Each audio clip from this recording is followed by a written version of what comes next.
Calon Presiden nomor urut 2, Bapak Prabowo Subianto, kami persilakan untuk bertanya kepada calon Presiden nomor urut 1, Bapak Anies Baswedan. Waktu Bapak 1 menit dimulai saat Bapak berbicara. Pak Anies, kita mengerti tadi bahwa angka kematian atau usia hidup Indonesia termasuk cukup memprihatinkan, dan ini masalahnya adalah karena kekurangan dokter. Apakah Bapak setuju dengan gagasan saya untuk secara besar-besaran mengirim 10.000 anak-anak kita ke luar negeri dengan beasiswa penuh untuk belajar kedokteran dan sains, teknologi, dan engineering mathematics sebagai langkah darurat untuk mengatasi kesulitan ini dalam waktu yang sesingkat-singkatnya. Terima kasih. Masih ada waktu Bapak? Cukup? Silakan Bapak Anies Baswedan untuk langsung menjawab pertanyaan dari Bapak Prabowo Subianto. Waktu Bapak 2 menit untuk menjawab, silakan. Iya, prinsip untuk meningkatkan kompetensi kami setuju Pak. Karena kompetensi yang meningkat bagaimanapun juga akan bermanfaat. Nah, isunya adalah kita harus melihat apa yang menjadi urgen hari ini. Dan di situ harus berbicara dengan siapa? Berbicara dengan stakeholder.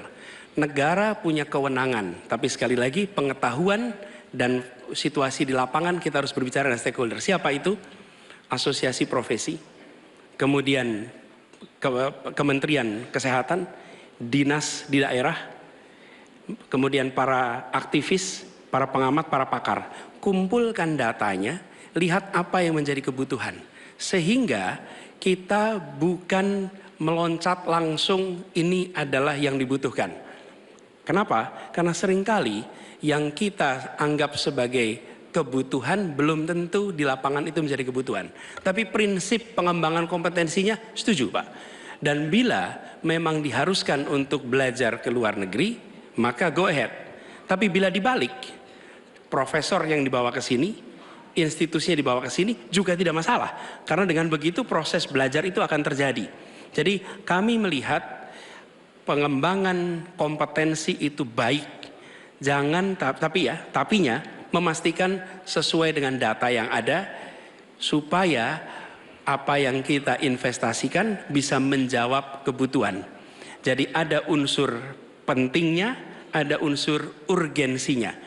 Kita kerjakan mana? Yang dapat dua-duanya, yang urgen dan yang penting, supaya hasilnya bisa langsung kita manfaatkan untuk Indonesia. Begitu jawabannya kira-kira Bapak. Masih ada waktu Bapak?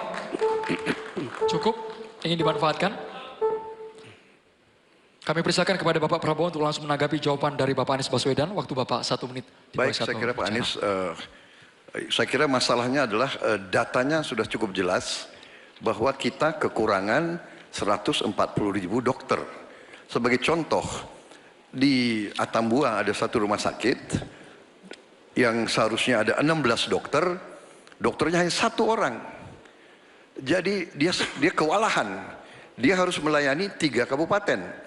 Jadi bagaimanapun pemerintah saya kira harus ambil tindakan-tindakan yang cukup darurat.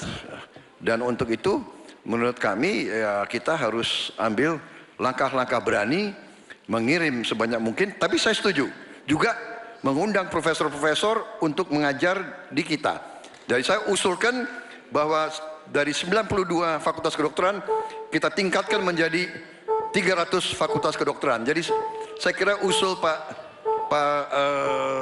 Anies baik juga mengundang profesor waktunya ke Indonesia. Bapak. Terima kasih. Terima kasih, waktunya habis. Kami persilakan Bapak Anies Baswedan untuk menanggapi jawaban dari Bapak Prabowo. Waktu Tentu. Bapak 1 menit.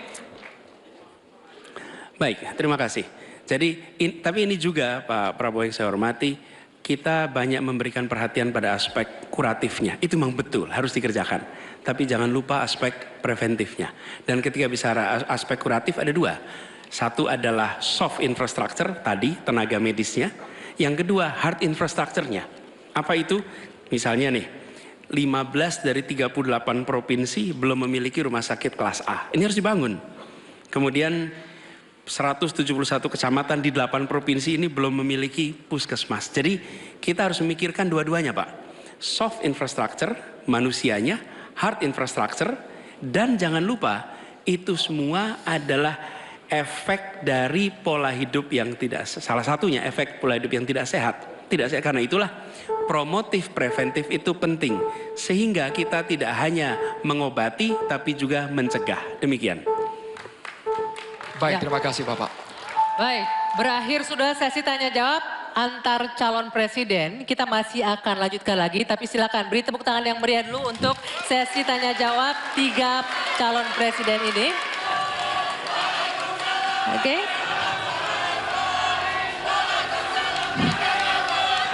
Ya, baik.